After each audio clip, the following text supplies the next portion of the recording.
जय हिंद दोस्तों, मैं भूपेन नामदेव। कैसे हो आप लोग? आशा करता हूँ आप लोग अच्छे होंगे। आपके लिए बहुत बड़ी खुशखबरी है। एसएससी की तरफ से फुल नोटिफिकेशन जारी हो चुका है।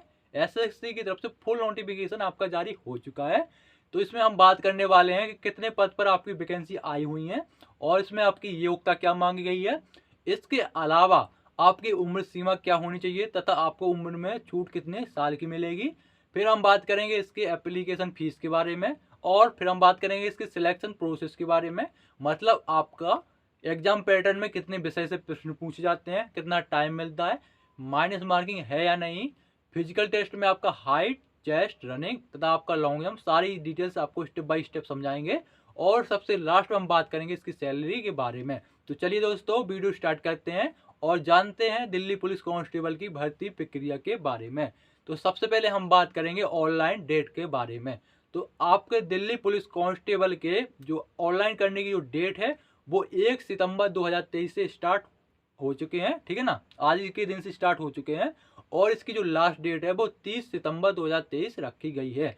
तो आप लास्ट के चक्कर में मत बैठिएगा, क्योंकि लास्ट में जो आपकी साइड है वो वेबसाइट है वो धीमी चलने लगती है। तो आप अभी से अपना ऑनलाइन करा दीजिएगा। अगर मोबाइल से आता हो तो मोबाइल से कर लीजिएगा। अब बात करते हैं आपके योग्यता के बारे में। तो सिंपल इसमें जो आपकी योग्यता होनी चाहिए वो सिंपल आपका 12वीं पास होना चाहिए, प्लस में आपका ड्राइविंग लाइसेंस होना चाहिए। ड्राइविंग लाइसेंस आपका लाइट मोटर व्हीकल यानी LMB का होना चाहिए। मतलब आपका 2 पहिया वाहन का लाइसेंस होना चाहिए। मोटरसाइकिल का होगा तो चल जाएगा। हैवी लाइसेंस इसमें नहीं मांगा गया है। और जो आपको लाइसेंस मांगा गया है वो केवल और केवल पुरुष उम्मीदवार से मांगा गया है। महिला उम्मीदवार को लाइसेंस नहीं देना है। अब बात करते हैं आपकी एज लिमिट के बारे में कि आपकी उम्र सीमा क्या होनी चाहिए। तो आपका दिल्ली पुलिस कांस्टेबल के लिए जो एज होना चाहिए वो 18 से 25 साल होना चाहिए। अगर आप ओबीसी कैंडिडेट हो तो आपको मिलेगी 3 साल की छूट। अगर आप SC या ST कैंडिडेट हो तो आपको मिलेगी 5 साल की छूट।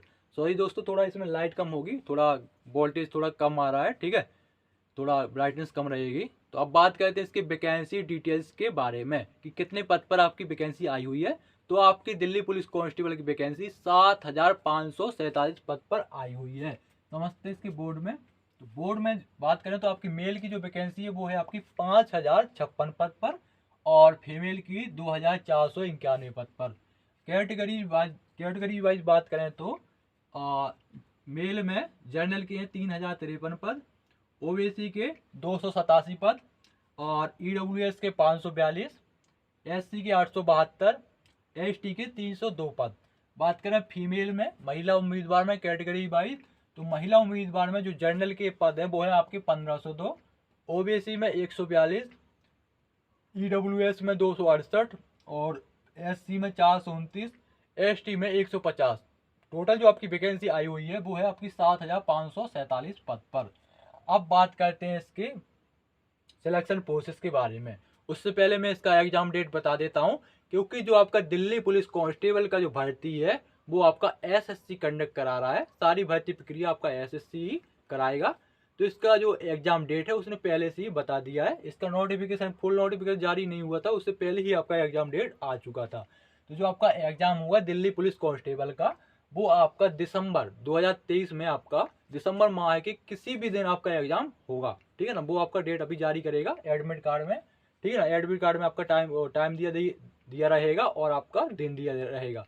मतलब दिसंबर 2023 में आपका एग्जाम होगा। अब बात करें आपके सिलेक्शन प्रोसेस के बारे में। तो सबसे पहले होता है आपका रिटेन एग्जाम, फिर होता है आपका फिजिकल टेस्ट, फिर होता है आपका मेडिकल टेस्ट, फिर आपका कराया जाता है डॉक्यूमेंट वेरिफिकेशन। तो समझते हैं इसके एग्जाम पैटर्न के बारे में। तो एग्जाम पैटर्न में आपका 4 विषय से प्रश्न पूछे जाते हैं। जीके जीएस के रहते हैं 50 प्रश्न और मैथ के रहते हैं 15 प्रश्न, रीजनिंग के रहते हैं 25 प्रश्न और कंप्यूटर के रहते हैं 10 प्रश्न। इसमें हिंदी और इंग्लिश नहीं पूछा जाता है। टोटल जो आपके प्रश्न रहते हैं वो 100 प्रश्न रहते हैं, जो कि आपके 100 अंक के रहते हैं।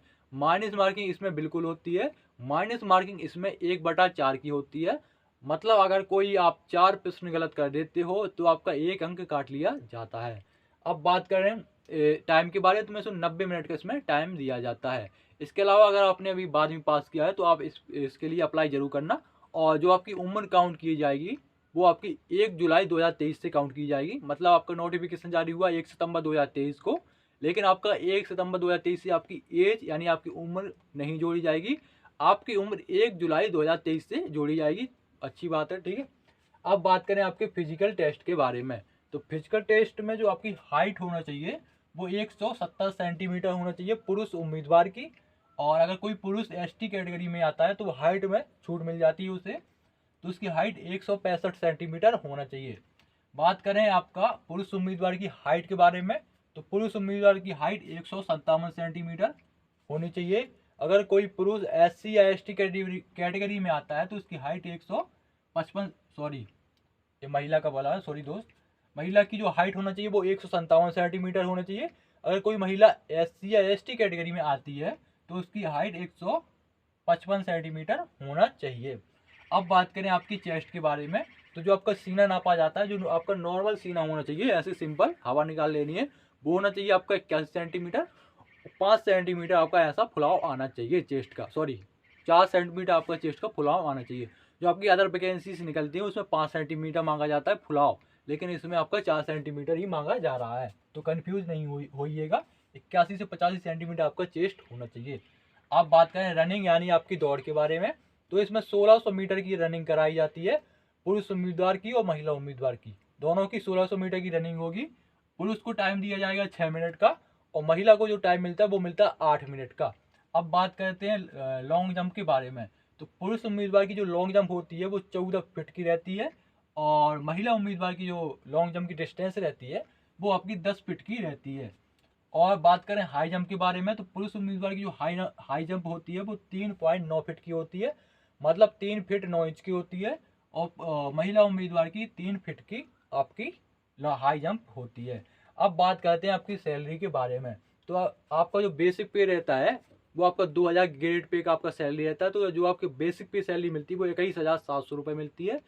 इसके अलावा आपको बहुत सारे अलाउंसेस दिए जाते हैं, जैसे टी अलाउंस, DA, आपका HRA, ठीक है ना। इन सभी अलाउंसेस मिला के जो आपकी सैलरी बनती है वो बनती है आपकी 41,000 कुछ रुपये, 40 से 41,000 के बीच में बनेगी मेरे ख्याल से, 41,000 कुछ रुपये बनती है, ठीक है।